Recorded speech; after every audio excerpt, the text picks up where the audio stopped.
సొలొమోనుని ఇచ్చాడు. తర్వాత యెదిద్యా అనే వ్యక్తిని కూడా, ఇద్దరు కుమారులను ఇచ్చాడు. మరి వాళ్ళిద్దరూ పాపం ద్వారా వచ్చిన వాళ్ళు కదా, వాళ్ళిద్దరూ కూడా. ఎందుకు దేవుడు వాళ్ళకి ఆ బిడ్డల్ని ఇచ్చాడు? తిరిగి మళ్ళీ ఒక బిడ్డను తీసేసుకున్నాడు దేవుడు, మరలా ఎందుకు ఇచ్చాడు దేవుడు? వాళ్ళు చేసిన తప్పు కదా. తప్పు తెలుసుకొని ఏం చేశారు వాళ్ళు? ప్రార్థన చేశారు. ఇంకోసారి తప్పు చేయమయ్యా, మమ్మల్ని క్షమించయ్యా అని చెప్పి ఏం చేసుకున్నారు?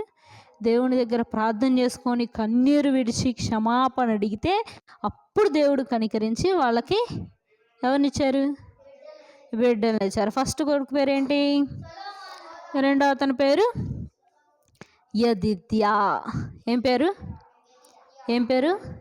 యెదిద్యా. కాబట్టి మనం కూడా ఎప్పుడు దేవుడు మనల్ని చూడట్లేదులే అనుకొని, ఎవరూ చూడట్లేదు కాబట్టి దేవుడు కూడా చూడట్లేదులే అనుకొని మనం పాపం చేస్తే దావీదుకు వచ్చి